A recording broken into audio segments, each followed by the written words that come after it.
ശരീരഭാരം കുറയാൻ വളരെ ഉത്തമമാണ് ഓട്സ്. ഓട്സ് കൊണ്ടുള്ള പുട്ടും ഉപ്മാവും ഒക്കെ കഴിച്ചു മടുത്തവർ ഇങ്ങനെ ഒരു സൂപ്പ് ഉണ്ടാക്കി നോക്കൂ. വളരെ ടേസ്റ്റിയും ഹെൽത്തിയുമായിട്ടുള്ള ഈ സൂപ്പ് എല്ലാവർക്കും ഇഷ്ടപ്പെടും. ഇത് ലഞ്ചിനോ ഡിന്നറിനോ ബ്രേക്ക്ഫാസ്റ്റിനോ എപ്പോൾ വേണമെങ്കിലും കഴിക്കാവുന്നതാണ്. വളരെ ഹെൽത്തി ആയിട്ടുള്ള ഈ ഓട്സ് സൂപ്പ് എങ്ങനെ ഉണ്ടാക്കുന്നതെന്ന് നോക്കാം. യമ്മി അടുക്കളയിലേക്ക് സ്വാഗതം.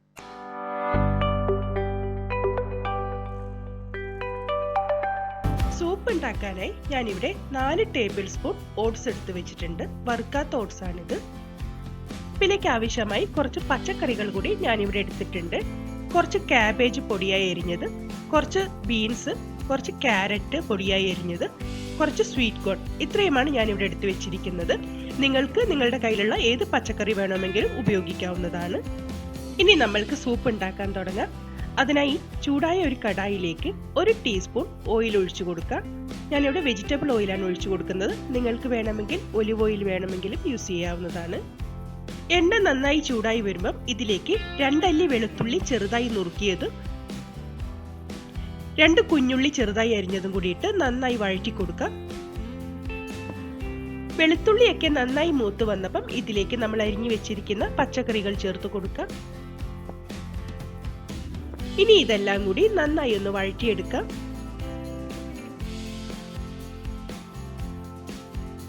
ചെറുതായി ഒന്ന് വഴന്നു വന്നതിന് ശേഷം പച്ചക്കറിയിലേക്ക് ആവശ്യമായിട്ടുള്ള ഉപ്പ് കൂടി ഈ സമയത്ത് നമ്മൾക്ക് ചേർത്ത് കൊടുക്കണം. ഇപ്പോ പച്ചക്കറികളൊക്കെ നന്നായി ഒന്ന് വഴന്നു വന്നിട്ടുണ്ട്.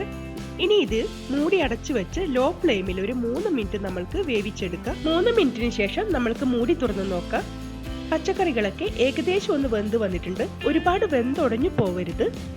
ഇത് മതിയാവും. ഇനി ഇതിലേക്ക് നമ്മൾ എടുത്തു വെച്ചിരിക്കുന്ന ഓട്സ് ചേർത്ത് നന്നായി ഒന്ന് വഴറ്റിയെടുക്കണം. ഓട്സ് നമ്മൾ നേരത്തെ വറുത്തില്ലാത്തത് കൊണ്ട് ഈ സമയത്ത് പച്ചക്കറിയുടെ കൂടെയിട്ട് നന്നായി ഒന്ന് വഴറ്റിയെടുക്കണം. ഇനി ഇതിലേക്ക് 3 കപ്പ് വെള്ളം ഒഴിച്ചു കൊടുക്കാം.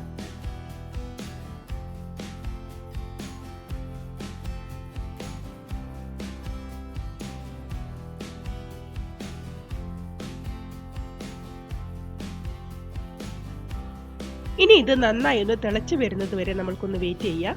ഞാനിവിടെ 3 കപ്പ് വെള്ളമാണ് എടുത്തിരിക്കുന്നത്. കുറച്ച് കുറുകിയ തരത്തിലുള്ള ഒരു സൂപ്പായിരിക്കും 3 കപ്പ് വെള്ളത്തിൽ കിട്ടുക. നിങ്ങൾക്ക് കുറച്ചുകൂടി ലൂസ് ആയിട്ടുള്ള സൂപ്പാണ് വേണ്ടതെങ്കിൽ 1 കപ്പ് വെള്ളം കൂടി ചേർത്ത് കൊടുക്കാവുന്നതാണ്. ഇപ്പോ ഒഴിച്ചു കൊടുത്ത വെള്ളമൊക്കെ നന്നായി തിളച്ചു തുടങ്ങിയിട്ടുണ്ട്. ഇനി ഇതിലേക്ക് 1 ടീസ്പൂൺ കുരുമുളക് പൊടി ചേർത്ത് കൊടുക്കാം. ഈ സമയത്ത് നിങ്ങൾ സൂപ്പിന്റെ ഉപ്പ് നോക്കിയിട്ട് ആവശ്യമെങ്കിൽ കുറച്ച് ഉപ്പ് കൂടി ചേർത്ത് കൊടുക്കാവുന്നതാണ്. ഞാനിവിടെ കുറച്ച് ഉപ്പ് കൂടി ചേർത്ത് കൊടുക്കുന്നുണ്ട്.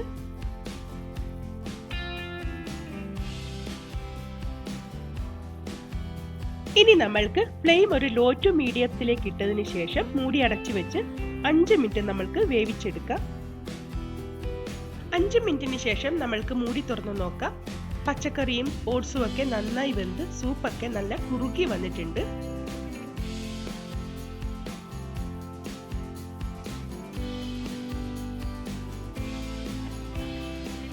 ഇനി ഇതിലേക്ക് ഒരു മുട്ട നന്നായി ഒന്ന് ബീറ്റ് ചെയ്തതിന് ശേഷം ഒരു സ്പൂൺ കൊണ്ട് ചെറുതായി ഇതുപോലെ ഒന്ന് ചുറ്റിച്ചൊഴിച്ചു കൊടുക്കുക.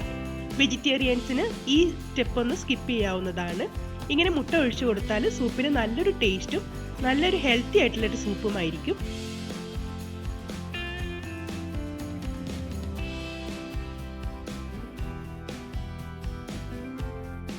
ഇപ്പോ സൂപ്പൊക്കെ നല്ല കുറുകി സെർവ് ചെയ്യാൻ പാകത്തിനായിട്ടുണ്ട്.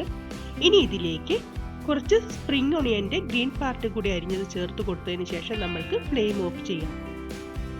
വളരെ ഹെൽത്തിയും പ്രോട്ടീൻ റിച്ചുമായിട്ടുള്ള ഓട്സ് സൂപ്പ് ഇവിടെ റെഡി ആയിട്ടുണ്ട്. വെയിറ്റ് ലോസിനൊക്കെ വളരെ ഹെൽപ്പ് ചെയ്യുന്ന ഈ സൂപ്പ് നിങ്ങൾ എല്ലാവരും ഇതുപോലെ ഒന്ന് ട്രൈ ചെയ്ത് നോക്കുക. എല്ലാവർക്കും എന്തായാലും ഇഷ്ടപ്പെടുന്നതായിരിക്കും.